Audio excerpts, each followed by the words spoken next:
સહિત ચરોતરમાં ગરમીનો પારો ધીમે ધીમે વધી રહ્યો છે, જેના કારણે બપોરના સુમારે અસહ્ય ગરમીનો અહેસાસ થઈ રહ્યો છે। ઉનાળાની શરૂઆત સાથે જ આ વખતે ગરમી પોતાનું રૌદ્ર સ્વરૂપ બતાવી રહી છે, જેના કારણે બપોરના સુમારે શહેરના માર્ગો પણ સુમસાન બની રહ્યા છે। આપ જોઈ રહ્યા છો કે ગરમીના કારણે ગરીબ અને શ્રમિક વર્ગના લોકો બગીચામાં જઈ ઠંડક મેળવવાનો પ્રયાસ કરી રહ્યા છે, જ્યારે ગરમીથી આકુળ વાકુલ થયેલા શ્વાન પણ ગરમીમાં ઠંડક મેળવવા માટે બગીચામાં આરામ ફરમાવી રહ્યા છે। જ્યારે શહેરમાં બસ સ્ટેન્ડ સહિતના માર્ગો પર લોકોની પાંખી અવરજવર જોવા મળી રહી છે, જ્યારે લોકો ગરમીથી રાહત મેળવવા ઠંડા પીણાઓ પી રહ્યા છે। બરાબર છે।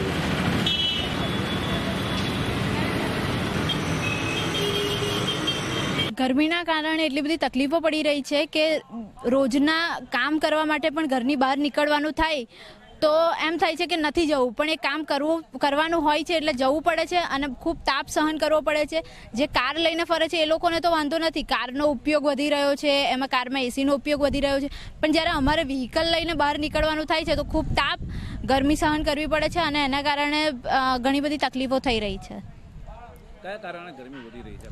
ગરમી વધવાનું કારણ તો એસીનો ઉપયોગ વધી રહ્યો છે, પ્લસ વૃક્ષો કપાઈ રહ્યા છે, જેના કારણે હવામાં કાર્બન ડાયોક્સાઇડ વધી રહ્યો છે, ગ્લોબલ વોર્મિંગના પણ પ્રોબ્લેમ થઈ રહ્યા છે અને જેના કારણે ગરમી ખૂબ વધી રહી છે અને ખૂબ તકલીફ થઈ રહી છે રોજબરોજમાં।